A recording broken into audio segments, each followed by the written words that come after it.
And good morning to everybody. Welcome to September the 29th. It is 10:50 a.m., 10 minutes to 11 on the West Coast, 10 minutes to 2 on the East Coast. And welcome to the Pig in a Pickle Krueg Show as we go dual channel on this Friday, as we always do, with the great Jack Hammer in the house. It's on my channel. It's on Jack's channel. Like and subscribe to both. We would appreciate it greatly. Of course, the Krueg Show always sponsored by Pig in a Pickle, the best barbecue in all of Northern California. Check them out. 2 locations, Corte Madera and Emeryville. They're open 7 days a week from 11 a.m. till 8 p.m. or until they run out. Pig in a Pickle. Go say hi to Damon and Mary. Get some brisket. Tell them that Krueg sent you. We're also brought to you by Marin Auto Glass and New York Style Italian Sausage and others. We'll tell you more about that in a bit. But first, we welcome in Jack Hammer. Jack, good to see you, man. How are you? How's your Friday? I'm good, Larry. I'm doing good. I already got my pregame, my preview is well underway in terms of the write-up for the blog, and I am excited for Sunday. A big game for the 49ers. This is I think it'll be a little bit tougher than people expect. So I'm excited. I'm looking forward to this.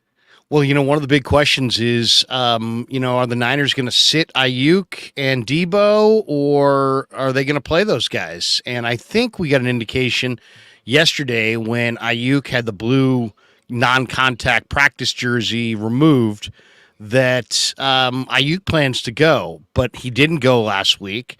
And I'm getting the sense that Deebo Samuel's not going to go.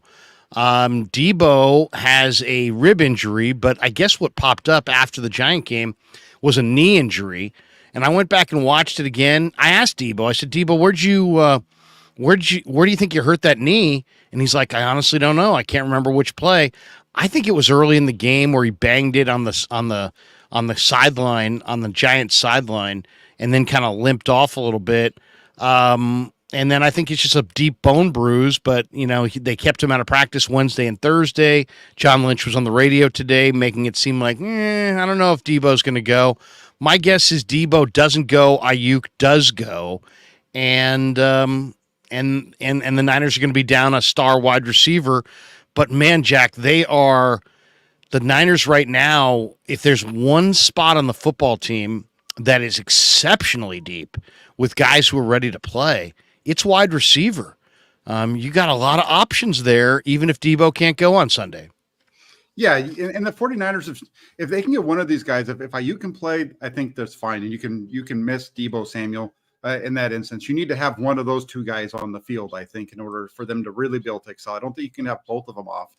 They showed it last year when Deebo was hurt for 3 weeks, against the who was it? Seattle, and there was 3 games in a row there where he was out, and they won. They averaged over 30 points a game in those, right? 21, 37, and 37 in those 3 games without Deebo Samuel. So they can get by without Deebo for a couple of weeks if they need to. Beyond that, I think you really need to have him. And so if he misses this week, that's I think they could get by with it. The other one that you didn't mention, I think that would be a concern, is Juwan Jennings also has missed the first 2 days of practice. Right, and also another bruise, I believe. It's a shin, but, probably pretty painful. I do remember the play that he hurt his shin on, and it looked painful. But here's the 49er depth chart. You have Aiyuk and Deebo. You've got Juwan. You also have Ray McLeod. Mm-hmm. You have a young receiver in Ronnie Bell who had a 100-yard day in the preseason and has looked really, really good. And then when you look on the practice squad, the Niners have the veteran Willie Snead on the practice squad. And, Willie has practiced incredibly hard all summer long. I thought he had a phenomenal camp. To me, it looked like he'd found the fountain of youth. Then you also can mix in the fact they've got Isaiah Winstead. They have Chris Conley. They have Tay Martin. So, I don't think they could go without Deebo and Aiyuk for very long.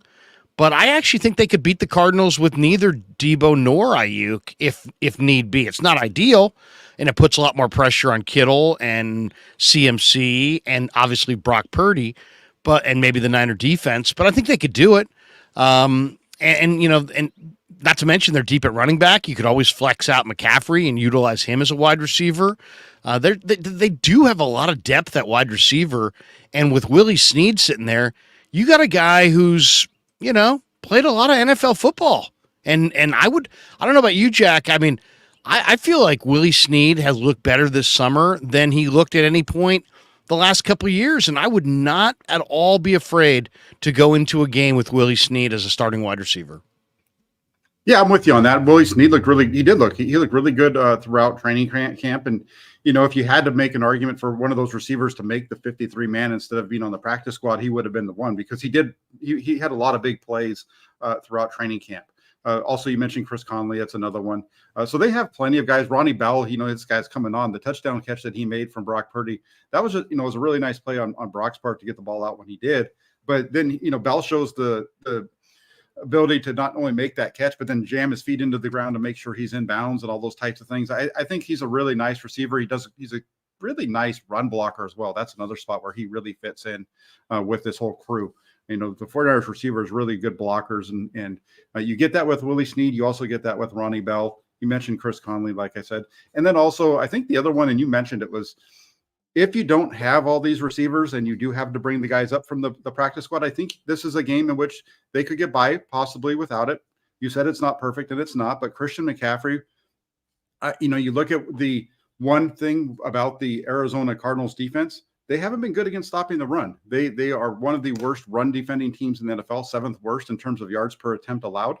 It fits right in with what the 49ers do, especially with the way that Christian McCaffrey started the season. A couple of interesting angles. I didn't realize this, but the Cardinals have led in the fourth quarter of every game they've played this season. Mm-hmm. So, you don't want to take them lightly at all. That's for sure. And I'm not saying that the 49ers would take them lightly. I think it's almost, after watching the Cardinals beat Dallas last week and have the Giants on the ropes at halftime in week 2. The one thing about this Cardinal team, they're a viable team. They got Dobbs is playing a lot better than he has previously. James Conner is a big physical running back. Who just went for, they just averaged 7+ yards a carry against Dallas, and Connor is a really good back. And then they've got explosive playmakers, Rondale Moore, the rookie Michael Wilson, Hollywood Brown, Dobbs himself, 2 good receiving tight ends. They can, the Cardinals can dial up explosive plays with the best teams in the league. So this is not going to be a walk in the park on Sunday, without question. I mean, the Cardinals are going to show up. They always play the Niners hard. I'm expecting quite a tough ball game. Yeah, this is going to be a tough game for the 49ers, especially early on. They might separate as the game goes along in the fourth quarter, but I think it's going to be tight going into the fourth. You look at it, you mentioned already the running game that they have. Connor has been really good these last 2 weeks. He had 98 yards last week, but he didn't even get that many carries. The week before, he was at 106. He's had success against the 49ers in the past. When the Cardinals beat the 49ers at Levi's back in 2021, he had a huge day on the ground. I think it was over 90 yards rushing, almost 100 yards rushing, and then another 77 yards receiving, 3 touchdowns in that game. So, that's really the key to this game, I think, for the 49ers defense is you need to stop Connor. You need to force Dobbs to beat you with his arm. I think if you can shut down the run game, I think that's where the 49ers win on the defensive side. They just need to shut down the run and then take your chances with the pass because I don't think Dobbs can beat him with his arm. Well, I think the major key against the Cardinals is get a lead. Play with a lead. I mean, the Cardinals are 1-2. As I mentioned, they've been in every game. They've scored points on 11 of 15 first half drives this year, and they've outscored their opponents in the first half by 34 points, 54-20 in the first half. So, I mean, that's really impressive. Now in the second half, they've scored points on only 4 of 15 second half drives on the year. And I don't believe Dobbs is the kind of guy that if you take away play action and you make James Conner, you take away Conner because you either get a lead or you make the Cardinals, play from a significant deficit, then I think it could be jailbreak on Dobbs and it could be one-sided. But to me, the Cardinals are a team that if they get up on you and they've got play action and they've got, a big physical back that's hard to handle and hard to corral, and then you've got, all these explosive playmakers, that it could be a very, very difficult game. Yeah, that's a really good stat you just threw out. 11 to 15, times they've scored in the first half on their possessions. That's similar to the 49ers. The 49ers have scored a point on 10 of 13 first half possessions if you exclude the 2 possessions they had where they knelt down to end the half. So these are 2 really good first half teams. And I think the other point that you made there that's really good is if you can get up on them early, if the defense can make a couple stops and the offense plays the way that they've played all season, then this game could be over with by half. Because I think if you're up by 2 scores at halftime, or if you can get up by 10, that's still 2 scores, Jack. Come on now. Yeah, I think if you can get up by 10, by 10 or something like that at halftime, I think you really are in control of the game, because I just don't see Arizona as being a team that's going to be able to come out and strike quickly against you. Now, all that being said, one thing that I'll say, when you watch Arizona play, they look like the Philadelphia Eagles, just without Jalen Hurts and without, their offense, the way they run their offense, the way they run their defense, they look very similar. And so this is a really good early glimpse of what we could see against the 49ers when they go out to Philadelphia later this year. And Dobbs is interesting too. Joshua Dobbs, who they traded for. And that was kind of interesting. They aggressively, pivoted to a trade for Dobbs and then made him the starting quarterback. He's got a 107.3 passer rating under pressure. That's 4th highest in the league. So, the one thing that I think is kind of underrated about the Cardinals is that the Cardinals usually have bad offensive line problems. And Dobbs has been really good against pressure. His O-line has held up well. They've allowed only 25 pressures over the first 3 games. And that's pretty good. And if you look at it, he's Dobbs, the number of pressures the Cardinals O-line has given up is, I believe, 2nd fewest in the league. But even when he's under pressure, Dobbs has completed 70.8% of his passes under pressure, 17 of 24, highest in the league with the 107.3 passer rating, trailing only Herbert, Baker Mayfield, and Kirk Cousins. So, and I'll say this, Dallas has got a defensive line that's really powerful and explosive. They can create a ton of pressures. Dallas only had 11 pressures. 5 of them were Micah Parsons. So, now here comes Nick Bosa, but the interior of Arizona's line has allowed 17 of the 25 pressures. To me, this Cardinal line, Jack, is kind of the surprise unit on the team. I mean, it's DJ Humphries at left tackle, Elijah Wilkinson at left guard, Froholt, I think is he from Chico, at center, and then you got the big Will Hernandez, huge broad-based right guard, the former New York Giant, at right guard, and then Paris Johnson, their first-round draft choice, who's a very talented offensive lineman, even though he's a rookie, at right tackle. These guys are standing up and doing a job so far.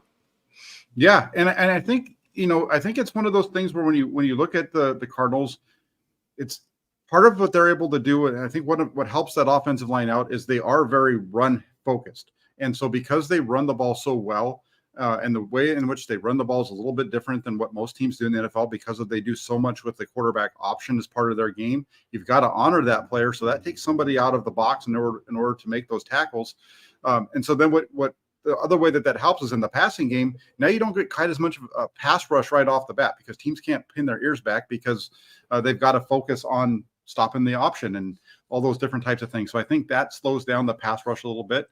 And so kind of everything that the Cardinals are doing offensively has helped them be a better team on offense, right? That running game makes it easier to pass if you're able to do it that way. And then on top of it, Dobbs is not getting pressured very much. And I think, again, it's all stemming from their ability to run the ball. And they're very balanced. They have, I think, 82 runs on the season. And I think they're right around 82 passes as well. So they're a very balanced offense. And when you can keep a team balanced, that's tough. And like you mentioned, they're scoring points in the first half. And that's allowing them to stay with that running game. And so the 49ers need to come out, and they really need to be physical. They need to play they got to play assignment-based football, but they have to be able to play fast as well. If they can kind of slow them down, we saw them struggle a little bit in the first part of the game against the Giants with the movement of Daniel Jones. Hope maybe that helps them out a little bit this week, because they're going to see another quarterback that moves around a lot and very similar type of running scheme. Glass City weighs in. He says, I don't agree with Larry. When you aspire to win the bowl, every win counts. If one or two of your best offensive weapons are healthy enough to play, then they play. Learn a lesson from last year, Atlanta and KC. I'm just saying that, first of all, every game that you play, you can lose somebody for the year.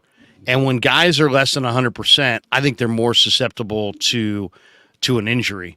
And if, I would rather spread that punishment, because that's really what these games are. It's physical punishment. I'd rather spread that around. And to me, it's like, okay, if you play Aiyuk and Deebo and Jennings this week against the Cardinals, and they're less than 100%, and they get injured worse, well, what if you lose next week to Dallas?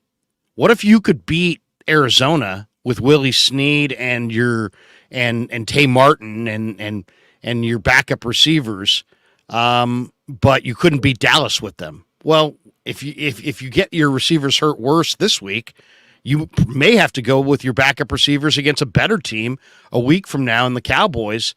And I agree, every game matters. It's just, and I'm not saying voluntarily sit out healthy players. I'm saying injured players, if you have depth, let them heal. That would be my argument. If you don't have guys who you can win with, then you just got to roll them out there and hope they don't get more injured. But when you have the kind of backup receivers the Niners have, you could potentially, sit a Deebo or an Aiyuk and get them ready for Dallas and still win this game. We'll see.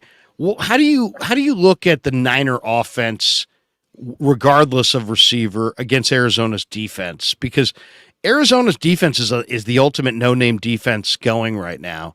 And they've got some injuries as well. Josh Woods, Jonathan Ledbetter, Chris Barnes.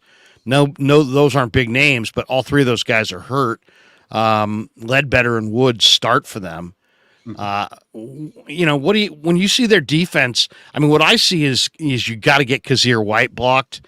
He makes a ton of tackles. He's the left inside linebacker. And then the other guy that really impresses me is Keitrell Clark, the rookie corner, number 13 from Louisville. He's rangy. He's quick. He's a difficult guy to beat. And to me, I'd much rather go against Marco Wilson, try to pick on Marco Wilson than take my chances with Clark. But they don't, it's not a big name. This is probably the least star-studded defense in football. Yeah, I look at this one as one where the 49ers really need to be able to run the ball. I think, the Cardinals, like I mentioned earlier, they haven't been good against the run. That's the one area that they've struggled. They've given up 4.6 yards per rush attempt, the seventh most rushing yards by any defense this season. Just last week, they gave up 122 yards, I think it was, to the running back from Dallas, and that was against a Dallas team that was playing without three of its starting offensive linemen, and they still ran the ball really well against Arizona. So now you get the 49ers in here. I think this is a big game for Christian McCaffrey. He's been really good so far to start the year. Jorge over in the comment section says, they should use Mason way more against Arizona. I would agree with that. This is a game where I think the 49ers, especially if they're missing a couple of wide receivers, I think this is a game that you see more of maybe them be a little bit more towards the rushing attack than what we've seen in the past. They've been a little bit more pass heavy early in games to start the season here. So maybe this is one where they come out running the ball. I think, again, I look at this defense and I see a defense that attacks the ball the same way that Philadelphia does. They're getting after the quarterback and they're tackling, they're rushing the quarterback and tackling the run on the way to the quarterback. If the 49ers can just create a couple of creases, there's big runs to be had here. Be patient. Don't necessarily need to over-attack and be over-aggressive in the passing game early on. Let that come to you to really get this run game going, and I think that really plays into the 49ers' favor. All right, we're 20 minutes into our live stream. Jack Hammer in the house on our dual stream. As the great Lem Dempsey has typed into the chat there, he says, "Hike the like button and let's boost the stream." Everybody in the stream, if you could hit like, that will help more people find the show. And also in the chat is this one from James Wynn. or James Nguyen. I'm not sure how he pronounces it. He says, at the Krueg Show, I'm proposing a new schedule for the NFL: 23 weeks, 3 bye weeks, which will reduce injuries by, he says, 30%. 20-game schedule, 19% increase in revenue for teams. What do you think? Should the NFL? I mean, the NFL owns the sports calendar. From whenever it starts to whenever it finishes, they own the calendar. What do you think of James's thought here, Jack? To maybe ease the physical burden on the players. There's really only 2 ways to do it. You can either stretch out the games or increase the roster size. They've increased the practice squad rosters to 16, and they've allowed veterans on the practice squad so that they're more like, it's not a developmental squad as much as it is almost like a mini minor league, if you want to call it that. But what do you think of his idea of instead of going, 16 games over, or 17 games over 18 weeks, it's 23 weeks with extra bye weeks, and try to squeeze. You would water it down a little bit because there would be fewer teams playing in many of those weeks. But overall, you would stretch out the season, so the NFL would commandeer more total weeks of the sports schedule compared to some of the other sports. What do you think of the concept of stretching out the schedule? I don't think it's quite as crazy as it might look when you first look at that, what he laid out there. Because basically what James is saying is get rid of the preseason. Turn those preseason games into regular season games, and then you're adding 1 bye week on top of it, right? So right now it's 22 weeks. It's 22 weeks with 2 bye weeks because they have the 3 preseason games, but then after that 3rd preseason game, there's a bye week, and then the season starts and every team has a bye week there. So it's not really changing a whole lot. Where I see this having problems is when it comes to the Players Association, because yes, you're going to get a bump in that increase in revenue for the teams. So that's good for the teams. But what about the players? So because now with those 3 preseason games, instead of those being preseason games where those starters, those guys that really are going to spend most of the season playing, they don't really play in the preseason anyway. Now they're going to have to go put their bodies on the line for 3 more games than they're doing now. And I think that's where you get the pushback. So, that increased revenue for the teams really is going to go to the players if I'm a player, because I'm now, putting my body on the line much more than I have been before. Yeah, you're going to make more money, owners. So we're going to make more money on top of it. And plus our careers are going to be shortened because you've just added basically, just a little less than a quarter of this more of games that we're going to have to play every year. Right. That's a big bump. It's about a fifth, of the number of games. So you've reduced our potentially reduced our earning potential in terms of years, because now by playing more games in each year, we're going to be able to be around for fewer years. So that's where I see this maybe having some issues, is when you start getting into the players, because the players have already talked about this type of thing. It was part of the argument against going to 17 game schedule, and they've already, when they're talking about going to 18, you're already hearing this discussion. I've never been a fan of the preseason. I don't like sticking it to the fans for regular season prices for meaningless games. There is no such thing in college football. Every game counts.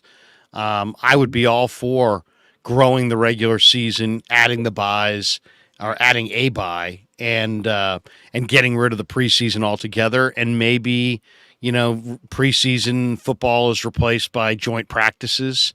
Heck, Kyle Shanahan has told me multiple times through the years that he prefers joint practices to preseason games as an evaluation and developmental tool. Yep. He feels like he can get more done in the joint practices than he can in a preseason game. Yep. So, it's something to consider. Eric Pierce has a good question here, Jack. He says, are you guys confident in the Niners' run defense? The Niners last year were number 1 in the NFL against the run. And if you look at this year, week 1, they got Najee Harris and Jaylen Warren, right? Was it Jaylen Warren?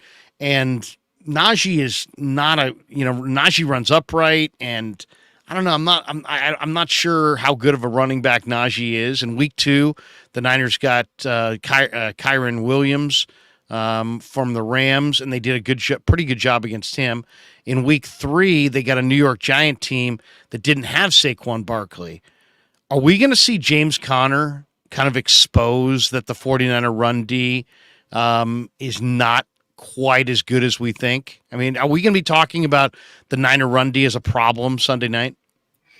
I'm confident in them, but I can see it being an issue because this is a different type of scheme than what they've seen. I guess it's somewhat similar to the Giants in terms of the option run game with the quarterback, but it's different because I think James Conner is better than Matt Breida in terms of running up the middle and the things that the Giants like to do. That there's a reason why Saquon's the guy over there, and they didn't have to face him. So I can see that the Farmers have been pretty good against Connor, though, the last couple of times that they faced them, past, beyond 20 last season, they were pretty good against them. I do think that there's a possibility that they could be exposed a little bit. There's just so much going on that if they're over focused on that run, that's again where this Arizona offense with Dobbs' ability to run off of the option really create some issues that you've got to be really strong at the point of attack with these defensive linemen. You got to, if you can. It's really going to start up front. If Javon Hargrave and Nick Bosa and Eric Armstead and Drake Jackson or Clelin Ferrell, whoever the other starter is, they need to be really strong at the point of attack and not getting pushed around to make it so that then you've got those one-on-one tackles with your linebackers and Fred Warner and Dre Greenlaw not overrunning those plays, and they need to be able to make the tackle in the hole. So, I look at this and I say, my marquee matchup for this is Fred Warner against Connor, because there's going to be a lot of one-on-one situations with him in the run game, and Warner's going to have to make the tackles in order to help this defense out. One from the chat, it says, slight small derail. Ask Jack about the Giants. Is he talking about the San Francisco Giants or the New York Giants? I think he's probably talking about the New York Giants, but I don't really know what he's at, what he's getting at with the Giants. You can ask me about the San Francisco Giants. I said it early in the season that what Farhan's done is what they've done with the San Francisco Giants is they play Moneyball, and they've basically turned the Giants organization into the Oakland A's. I mean, that's really what they've done. Yeah, they had a nice little run, and all of a sudden they got hot in the middle of the season. But we're watching a crappy product in San Francisco. There's nothing to get you excited to watch those games. They don't have any. They got lucky that they didn't get the guy that they went after in Correa, in free agency, but they just don't have anybody to bring you to the yard. They don't have starting pitching. You can't go out there and do this with this bullpen stuff that they did all season. They're not like as far away from being a playoff team as you would think, but there's nothing exciting about the way that they play. It's boring baseball, and that's why 49er football has took over really quick. Yeah, James Nguyen says, "Ooh, San Francisco Giants." Yeah. Would you be in favor of dumping Farhan, Kapler, both, neither? What do you think? You go ahead. You can go ahead and get rid of both of them. I think the Giants need to start getting after it in terms of getting guys in here that the train is coming to pick up Farhan and take him out of San Francisco. No, but I think that the Giants need some excitement, right? That's the whole thing. The Bay Area is the guy you used to work with all the time. Gary Radnich used to say this all the time. The Bay Area is all about being entertained, and if they're not going to be entertained, they're not going to show up. And the Giants aren't entertaining at all, and they don't have anybody to bring you to the yard. They don't have anybody that makes you want to sit down and watch them hit the ball or pitch. They just don't have that. They Kyle Harrison for a couple of weeks, people wanted to watch him pitch, but it didn't last, and they just don't have. There's just no excitement at all around the Giants. Yeah, you need some stars. That's what Gary used to say all the time. You need stars. The Warriors have stars. The Niners have stars. The Giants have just a bunch of dudes, just a bunch of guys, and there's no star there. If you go through the Niner parking lot at Levi's in the pregame, there's McCaffrey jerseys, there's Bosa jerseys, there's Hufanga jerseys, there's Deebo jerseys, there's Aiyuk jerseys, there's McCaffrey jerseys. If you even wanted to buy a San Francisco Giants jersey, who Whose jersey would you even think of? You're still buying Buster Posey jerseys. Right. You're buying old throwback Willie McCovey jerseys. Yeah. So the Giants have a major problem. I would say get rid of both. If you have to get rid of one, not the other, I'd probably keep Farhan and get rid of Kapler. But either way, they need major changes. And if they dump both, I'd be fine with it. Farhan's had 5 years. Kapler's the definition of a 500 manager. It's time to shake the tree a little bit and try something new. Even if you didn't get anything hugely different than those guys, if you want people to come back, the Giants have lost a ton of attendance. If you want people to come back and re-look at your product, you got to make people feel it's different. You go to the grocery store, you look at the, try new and improved Tide. Well, it's the same damn Tide they were selling in 1975, but if you put new and improved on it, people will buy it, right? Oh, it might be new. Right. That's where the Giants are. They need a new branding. They need overall a new face, new branding. Antonio Mims is Will Clark. Yeah, there you go. Yeah. We got this one from Frank Tom Ocean. He says Webb and Crawford are ballers. And Crawford's done with the Giants, and the other guy is a starting pitcher. So then what do you do the other 4 days?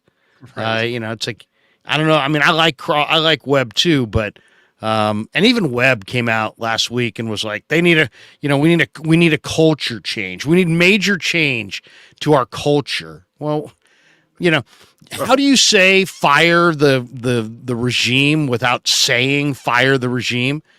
Refer to culture and say that you need a new one. Who creates the culture?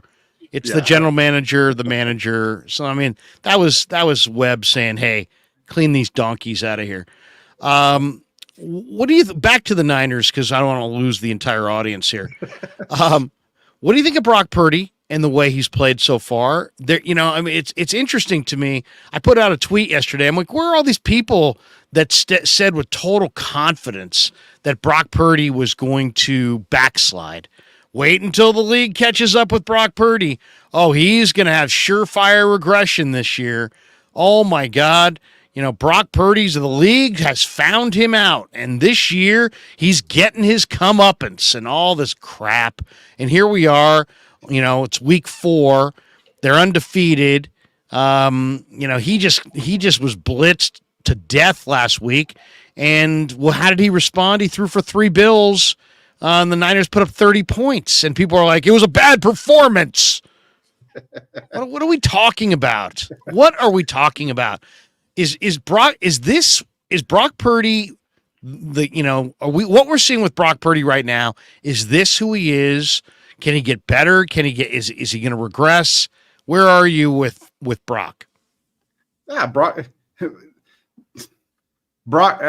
I'm the same as where I've always been with Brock Purdy. The dude's he's a really good quarterback. I didn't get any of what people were were looking at during the offseason, and he's a really good quarterback. And if you want to just use the word, somebody put it over there earlier, he's the real deal. Let's just go with what Kyle Shanahan called him, right? He's the real deal.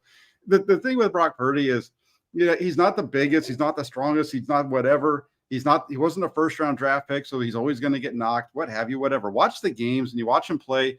I think it's hard for people that watch the game just on television to really understand how good this guy is playing, because they see a throw to Juwan Jennings where Jennings has to spin around to catch the ball, but they don't realize that ball's, coming out while Jennings is 5 yards still further downfield, like how quickly that ball's coming up, because he's got a free guy that's coming right at him, so he's got to get the ball out of his hands. And he's trusting that Jennings is going to get to the spot where this ball's going to. And so, yeah, the ball doesn't hit him in stride, but shit, you watch the play and it's a really damn good throw. Just like we saw on Thursday night on the touchdown throw to Ronnie Bell, right? He's got pressure coming. He just slides away, gets the ball into a spot, and Bell's right there to make the catch, or the throw that he makes over the top of the underneath defender to George Kittle for a big play. I mean, it's when it comes to him, there's just so many things that people want to take a shot at. But when you really watch him play the game, if you get a chance to watch somebody that does a film review, I have one on my channel the day after every game, I do a film review and break down Purdy's performance. Just watch the things that he's doing. There's so much that he does that it just I think goes unnoticed because it's so nuanced and it just doesn't look like a big deal. But he just makes and I think the other reason is because he just makes the game look too easy, right? Because he just constantly is making plays. And I see it. I know Tim, the guy that does the color commentary with Greg Pop, Tim Ryan. I know he sees it. I was in the press box after the game on Thursday night doing my write-up. I didn't go down on Thursday night. I was just doing my write-up, and he starts to leave, and some people, I hear him. You could hear him, from the other side of the baritone voice. Yeah, and we know what he's talking about, and I see it all. I see it all just like that too. It's the guy's just a really good quarterback who does things at such a high level that it doesn't look difficult. And I think for a lot of people, they don't see it. And again, he's not Josh Allen. He's not Jalen Hurts. He's not those guys. So, he gets looked down upon. Whereas you look at, like, I put out a thing yesterday, turnover worthy throws, right? Because these turnover worthy throws or plays or something that people bring up again to knock Brock Purdy. Well, he had 4 turnover worthy throws so far in the first 3 weeks of the season. That sounds bad until you realize, well, he had 4 turnover worthy throws in his first 3 games, after taking over for Garoppolo last year as well.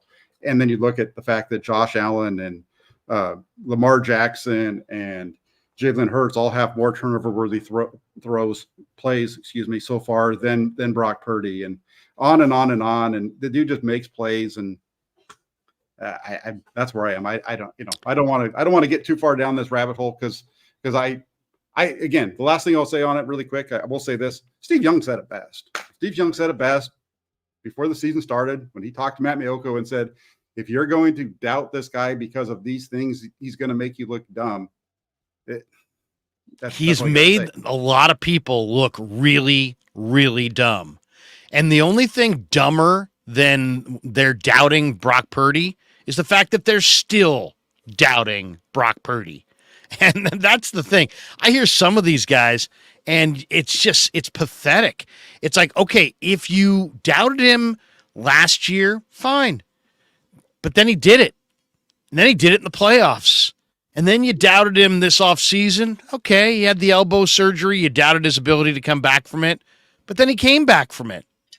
And if you're doubting him in the preseason and pointing to camp stats and this and that and falling for these ridiculous notions in August, I don't know what to say. But if you're doubting him now as they're undefeated, scoring 30 points a game, you're doing so. I mean, if you're a content creator openly doubting him, you're losing credibility and probably support by the minute.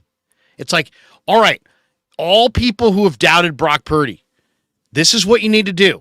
Go on your channel, go on your Twitter account and master this little statement. I was wrong. I don't know what I'm talking about. I was wrong about Brock Purdy. I thought I knew football. I don't know football like I thought I did. Other people know more about it than I do. I'm a fan and I love the Niners, but when it came to Brock, I was wrong. Just say it. Just say it. Embrace it. Really lean into it.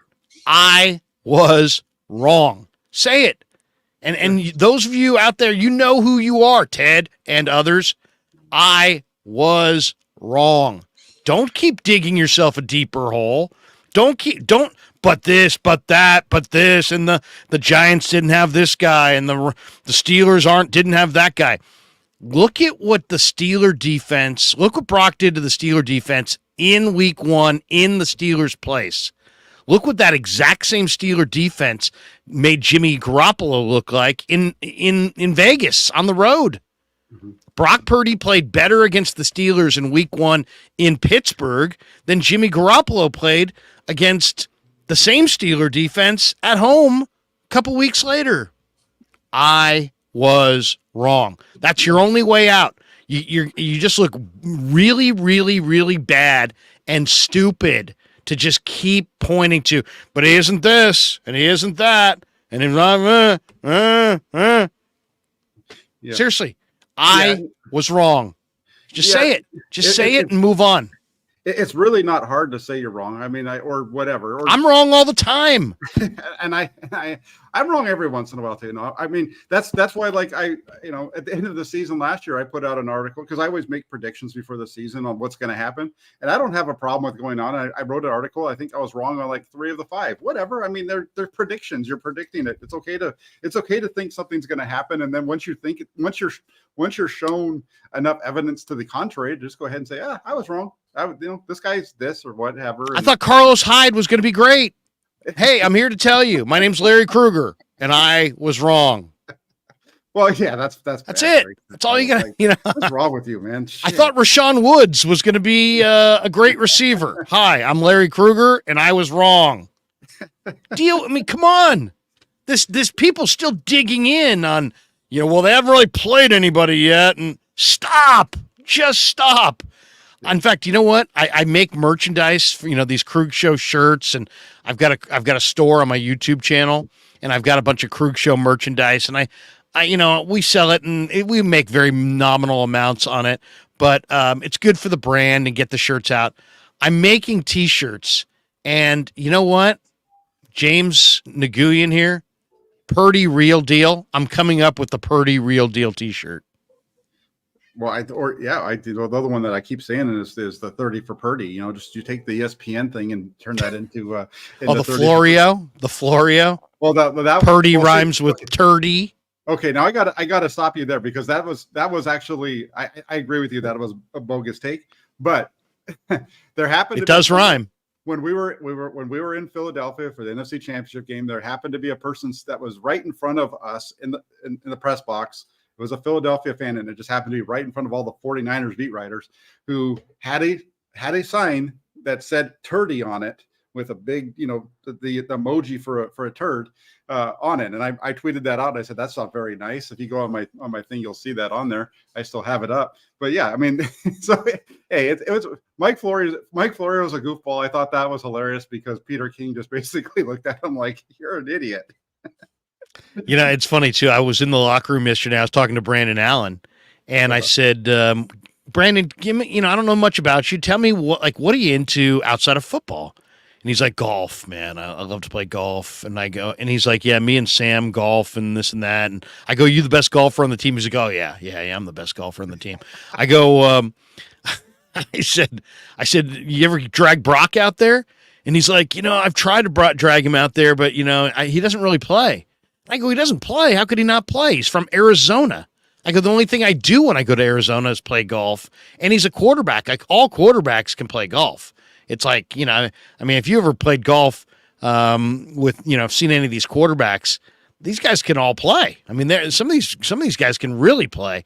And so then, this is whatever, 3:00. Around 4:30, we had a chance to talk to Brock on the podium. And I said, hey, Brock, I was talking to Brandon Allen. Brandon Allen says that he's the best golfer on the team. He says, you're not a golfer. What's the story? And he's like, yeah, my dad would play a lot of golf, but I would go along with him. But while he was golfing, I would just fish in the ponds on the golf course. He goes, I just would go fishing in the golf course. But then he goes on to say, but you know what? I'm working on my game. And then he's like, and I'm going to beat Brandon Allen. So, I mean, right there, it was like, we got a little glimpse, I thought, into why Brock Purdy is Brock Purdy. Because he's insanely competitive. Here's a guy in Brandon Allen that claims he's the best golfer on the team. Brock doesn't even play golf. And yet, by the time the question was done being answered, he was like vowing to come back and beat Brandon Allen in golf. It's like the guy's crazy. That's all the things that make Brock Purdy special, Jack. Mm-hmm. I understand why people missed on him because you cannot see it with your eyes. 6'5", 240 with broad shoulders, you can see that. A rocket of an arm, you can see that. Insane competitive fire, you can't see it. Incredible intellect, you really can't see it. I mean, you can if you watch enough and you know what you're watching, but to the naked eye, just, watching a guy warm up, you can't see his intellect and you can't see his competitive fire. You can't see his heart. And this guy's off the charts on all 3 of these categories, but people can't see it. So they have to see it proven to them. And you would think by now they would be like, hey, you know what? The guy's played like a dozen games and he's never lost. But you're still hearing this. It's the team that he's on. Well, wait a second. I thought Shanahan was on the hot seat and was a moron and couldn't coach his way out of a paper bag and makes all these huge mistakes. So it can't be Shanahan's great. And now that Brock's playing well, it's like, oh yeah, well he's got Shanahan. What do you expect? Yeah, let me hit on all this, Greg. Larry, please. You got some really good stuff there because first off, when it comes to Purdy, it's the 49ers. The 49ers got lucky with getting Brock Purdy, no doubt. I mean, they got him in the seventh no round. doubt. They got lucky. They liked the player, but they got lucky that they took him. If you just kind of listen to that discussion, they got lucky that they took him when they did because they probably wouldn't have got him as an undrafted free agent. So they got lucky with taking him at 262. But you know what? Bill Belichick got lucky when he took Tom Brady at number 199, right? And all the stuff that we hear about Brock right now in terms of he can't do this. He can't. We heard that about Tom Brady. This was the discussion. Even when Tom Brady was winning Super Bowls in the beginning with New England, if you can, go back to 2001, 2002, 3, 4, that time frame, Tom Brady was looked down upon in the fact that he had to rely on field goals to win those games. He was good, but it was really Vin Terry's ability. He's bailing them out with these field goals and all those kind of things. And the 49ers got lucky getting them. And the other thing I'll say about when it comes to Purdy and Tom Brady is, well, let me, first off, they got lucky, but let's go with Purdy and Joe Montana. This is the one I want to get to. Joe Montana was not the first choice of Bill Walsh. Neither was Brock Purdy with the first choice of Kyle Shanahan. They both found their quarterbacks because they'd missed out on the guy that they really wanted, right? Bill Walsh wanted Phil Simms. He missed out on him because Simms went in the first round. Supposedly he also wanted Steve Dills from Stanford, and Tony Rozzano said, no, take Joe Montana. Yes. And so that's the other part of this. And I was just having this conversation with my brother last night. When I watched Brock Purdy play, one of the things that I enjoy about watching him play is he's a shit talker. And he's not. He's got fire.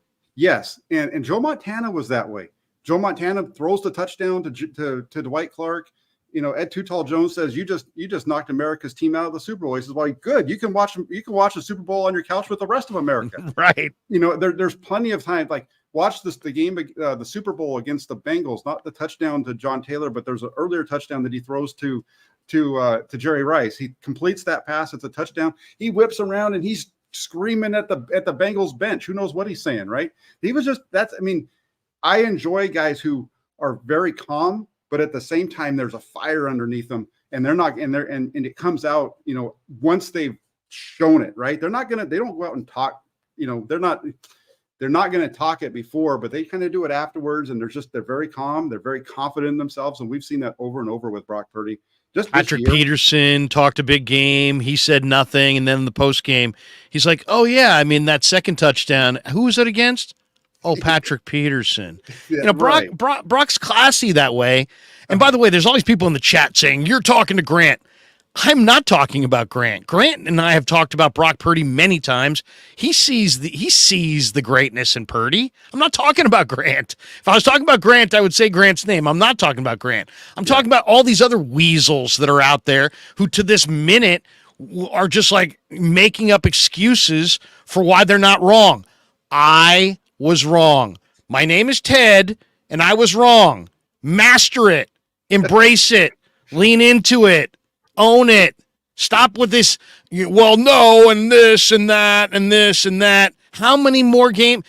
Are you gonna believe when the guy's 12-0? Are you gonna believe when the guy's 15-0? Are you gonna believe when the guy's 20-0? Are you gonna believe it on Super Bowl Sunday? When exactly are you gonna believe it? Come back to me when you're gonna believe it. I don't have any patience for these people who are just morons, and I hate calling people names, and I hate calling people out. Well, I don't always, but I do in this situation hate that. Come on. Why can't we all see what we see? The guy's competitive. He's smart. The ball comes out on time. And there are people to this minute who are like, they haven't played anybody. They beat the Steelers in their house in week 1. Yeah. Yeah, no, I mean, you're right. You're all that stuff, and I want to. Can I hit on really quick on the Yes, Kyle Shanahan portion of this discussion? Yes. Because that's the other thing. You know, so much talk about Kyle Shanahan and this quarterback position, right? And how he's mishandled the quarterback position. How Right. he's not this, he's not that because of. But at the end of the day, you sit down and you listen to what the players on this team are saying about him, and to a man, they all tell you the same thing. They all will tell you that they like playing for Kyle Shanahan because he tells you like it is. He doesn't sugarcoat things. He tells you what he tells you is what he's going to do. And it's constant. Every single guy that we talked to in the locker room this week, at least when I was there on Wednesday, Nick Bosa, Tayshaun Gibson, Fred Warner, Eric Armstead, all these guys that talk, they all say the same thing. Jimmy Ward said the same thing last year. And he was the guy that had to go play another position because he got beat out in the middle of the season, right? I mean, whatever. The reason that the 49ers are where they are in terms of being so good over the last 4 seasons, starting with 2019, is because of Kyle Shanahan. It's because of John Lynch. It's because of the team that they've put together. This is one of the best rosters in the NFL, bar none. That's why, Larry, like you're saying, you can maybe even not have a wide receiver. I disagree with you that I would like to see these guys play, right? But I also understand that, you know, if Deebo Samuel can't go, then you've got Ray McLeod, who's already shown us that he can do a lot of those things in small batches. And this team is just so damn good. And it's boring from the standpoint of we talked about it before, but you know, in order to get clicks on YouTube, you've got to be a little edgy. You've got to have some negativity to you. And you know, that's not even necessarily with you yourself, but sometimes just in the way that you title things or what have you, right? And maybe you put a title out there, but it's not so much that you're going to talk about it in a negative way, but the title makes it look whatever, right? But these guys just go out and they performed at a really high level. Look at the all pros. We talked about stars a minute ago. Look at the guys that these guys have drafted and brought onto this team that are all pros, that are in the Pro Bowl, that are all-star type of NFL players. And then what they get them to do, even when this team was losing in 2020 because they didn't have a quarterback that could lead them, that team played extremely hard for Kyle Shanahan. For me, that's all I had to see. Like, I was somebody who was a little negative on Kyle until 2021 when I was able to see him up close, listen, you know, pay more attention to what he was saying and just kind of watch the way that the players were and see it up close instead of from afar. And that's when I started to change because I could see the leadership and I could see the way that the players respond to him. And the players respond to him tremendously. Jawan Jennings calls him a Brock star. You know, I mentioned to Aaron Banks the other day, I'm like, man, people are still critical about Brock Purdy. And he's like, man, there's a lot of haters out there, man. I mean, it's just as simple as that. Yeah, that is true. I asked the O-line coach, Chris Forster, yesterday. I said, you know, what's it like being an O-line coach when you got a quarterback that sees it at the line of scrimmage, can process what he sees, and can throw with anticipation? And he's like, oh yeah, Brock. I mean, he's like, I've run out of things to even say about him. I mean, he does it exactly the way you would draw it up. You know, he's effusive in his praise of Brock Purdy. And these are football coaches. They throw around compliments like manhole covers. I mean, these guys they do not compliment guys unless they really, really believe it. I just think it's, you know, it's pathetic. It's pathetic. Yeah. It's like you're doing a YouTube channel or you're doing your own whatever, and you want Niner fans to agree with you. Don't dig in your heels on something that you're wrong about. Just say, hey, you know what? I'm wrong. I've been wrong. I used to have a saying at the end of my shows: Larry Krueger, often wrong, seldom in doubt. And then I would drive home. Right. And then, you know, it's like, if you sit in front of one of these things, these microphones, and you talk sports for a living, guess what's guaranteed? You're going to be wrong. So lean into it. Understand it. Embrace it. And when a guy's this dominating, this solid, you know, here's another one, Super Chat, the real GOAT. Says the league will figure him out. It's been 10-plus games, man. Y'all need to let it go. Those who are hating are cheering for teams who recycle quarterbacks yearly. I saw some moron on my timeline the other day yesterday saying that Green Bay quarterback Love is better than Purdy. I'm like, what are you watching? I mean, seriously, in what universe is Jordan Love better than Brock Purdy? Yeah, for a long time, 49er fans would watch teams around the league and they'd be like, man, if we could just have that guy, if we could just have that guy, if we could just have an offense that does this, well, guess what? You're now living that. You now have a quarterback that can do this, and an offense that can do that, and an offense that's explosive and whatever. Like this, I mean, that's just Brock Purdy. This is Steve Weiss was with Rich Eisen the other day. And he says that Brock Purdy's a sleeper MVP type of candidate. And what he points to is he says that his teammates call him a killer. And that's again where it kind of falls back into that Montana thing where they feel like he is their guy, right? The players feel like Brock Purdy is their guy. They feel like when they have to go 45 yards at the end of a game, or they got to go 75 yards, that he's going to go out there and he's going to be able to get it done. And a lot of it comes from because they say that, he enjoys that moment, that you can see that he's excited in that moment. And the players really, really like the guy, and they believe in him. They believe in him wholeheartedly. That locker room believes in Brock Purdy. It doesn't matter what any of us say. It doesn't matter what anybody outside of that locker room says, because it's been going on all off season. It's been going on for a year and a half. It doesn't matter. The players, they know what's going on, and it's happening in San Francisco with Brock Purdy right now. It's very positive. By the way, there are some media people that complained yesterday because, their practice was at 1. The media availability was like around 3, and that then Brock wasn't ready to talk to us till like 4:30. Well, he comes into the room. First of all, I'm like, what do you think the guy's doing? Playing chess in the other room? He's in meetings. He's getting ready to play on Sunday. This guy's putting in the work. But what does he do when he walks in the room? He's like, "Hey guys, sorry that I kept you guys so long. This and that." And and I think somebody said like, "What have you been doing?" or something like that. He's like, "Yeah, meetings." He's trying to win on fucking Sunday is what he's doing. My God, that's what he's doing. Who cares? I don't care. I'll sit there till 5:15. I'll miss Thursday night football. I'd rather my quarterback be ready to go on Sunday. And if he's got to have 3 extra meetings to be ready to go, then so be it. And if I got to sit around and wait for him to come talk to us, that's fine as well. We got this one. Congrats on 10,000 subs, Jack, at Inside the 49ers with Jack Hammer. Krueg, what's up, man? Great combo you guys are. Peace and love. Keep up the good work. 10,000 subs, huh, Jack?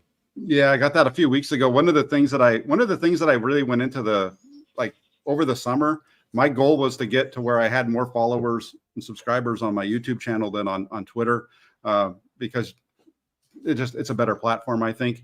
And I passed that finally. So I've got more subs on my YouTube channel now than I do on Twitter. That's good job, man. Good job. You put out good content. You deserve all the success you get. Everybody hit like and subscribe here. Go hit Jack's channel. Hit like and subscribe over there. The man puts out good content and he works hard. Kyle is like Larry. He'll tell you what you need to hear right to your face. I like that. I'll take that. Yeah. Josh sums it up with, Purdy haters are jackasses. Thank you, Kyle. Hutch serves gaming. You lazy, Larry. You lazy. Hutch, good to see you, bro. Eric Pierce says, Larry, what came first, the pig or the pickle? I would say the pig. That would be the pig. It's the pig and the pickle. Hutch says, Brock is that guy. He's the franchise quarterback for the Niners for the foreseeable future. Yes, he is. And they were lucky to get him, but guess what? They got him. Jack, let's finish with this. I got to go pick up my kid. If you could add one piece between now and the trade deadline, what piece do you want to add to get this team over the top? John Lynch comes up to you at practice. He says, Jack, give me, I got 5 different targets I could go get. I got one trade in me of to bring in a significant player before November 1st, and I'm trying to win the Super Bowl. What do you think? Yeah, the one place that you would go is a lockdown corner. That's the one thing that they don't have. They do a good job on defense, but they don't have a lockdown guy that really changes the game in that way. that's the direction I would go. We were talking about this a minute ago, but the 49ers have the second most explosive plays on offense in the NFL, 24, only 5 less than the Miami Dolphins, who everybody's gaga over. On defense, though, they've only allowed 5 explosive plays all season long. But I would still want to add a cornerback, because I think once you get into January and you're playing in those games, quarterbacks are better. You're going to have to be able to be tight in that area. And that would be the direction I would go as a cornerback. That's the one spot for me. Yeah, no, I agree.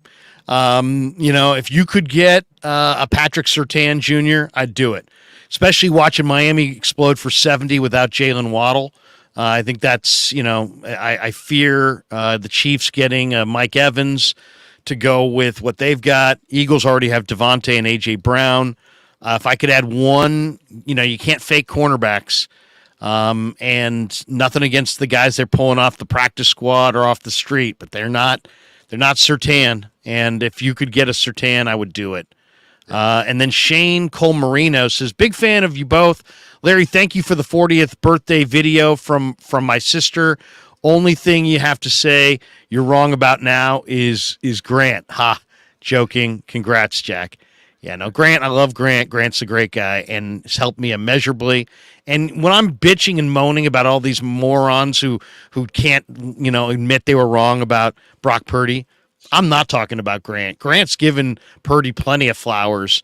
I'm talking about these other guys who are just sitting there over and over and over, digging themselves deeper and deeper. Yeah, well, he's won, but he's won, but what? But what?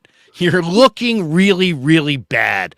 Back away from the keyboard and say, I was wrong. I enjoy Grant. I got to say this, because the blog that I write for now, Grant, that's where I met Grant. Grant was writing for the Inside the Fire blog at the Press Democrat.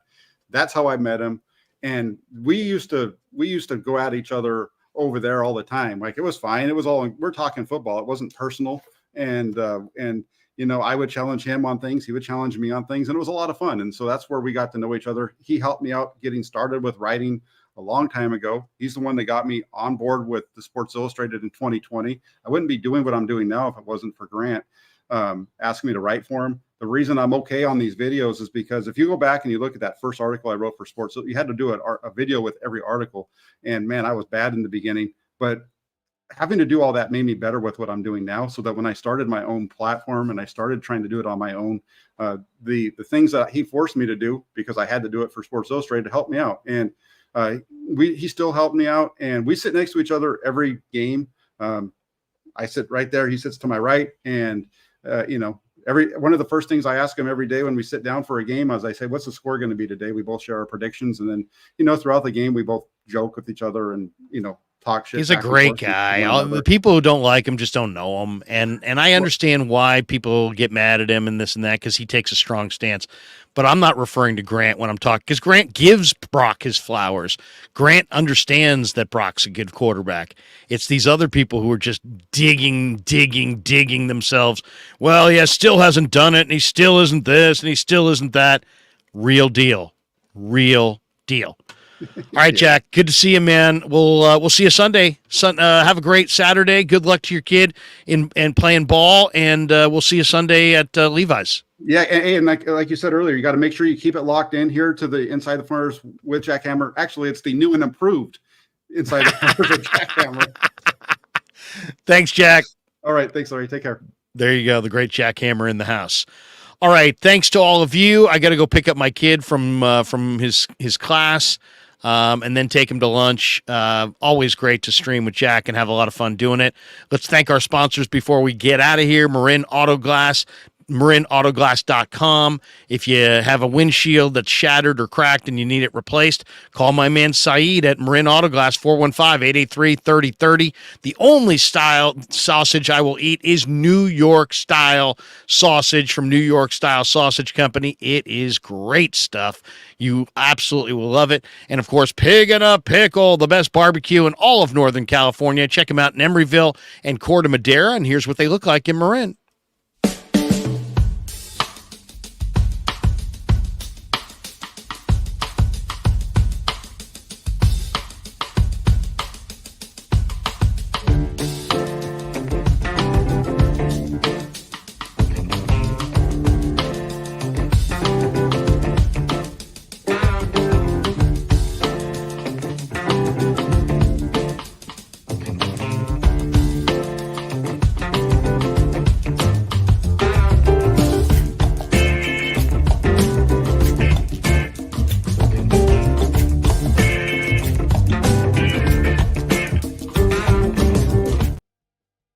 Welcome back to the Krueg Show, and we also want to thank our sponsor, New York Style Italian Sausage, which we've already thanked, but here is a little bit more about New York Style Italian Sausage. So New York Style Sausage was started over 70 years ago. We are the largest producer of fresh Italian sausage on the West Coast. What makes our sausage in New York Style is really the recipe came from back east, from New York, from Connecticut.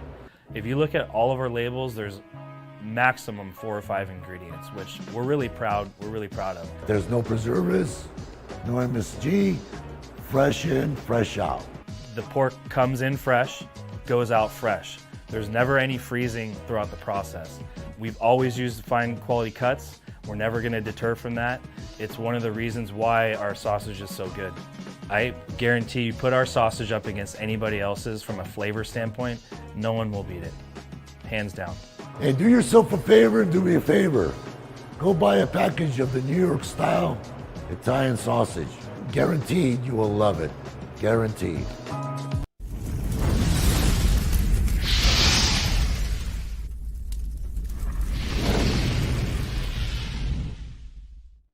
Today's show is also brought to you by Mojo Fantasy. Mojo Fantasy has introduced a whole new way to play fantasy football this season.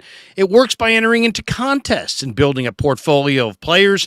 The props you picked act like stocks, and you can buy and sell player stock live all game long. This week, Mojo Fantasy is giving an exclusive 100% profit boost between on the game this weekend. Use the link in the description and make sure you use the promo code Krueg and get up to $100 matched on your first deposit, and that's 100% profit boost. Mojo Fantasy, a proud sponsor of the Krueg Show. All right, that does it for us. Have a great rest of your Friday. Tomorrow at 9 a.m., the coach will be in the house. Sunday, catch me on 95.7 The Game at 11 a.m. from the Hilton in Santa Clara with Lo Neal for Niner pregame, postgame with my son and others. Baller will not be joining us, but JD, maybe Rye, Danny, definitely Damon Bruce, and a couple others. So join us Sunday after the game as well. Until then, peace. Yeah, never met a man I've been scared of. Careful, you won't get exactly what you asked for. Careful, whatever you bring.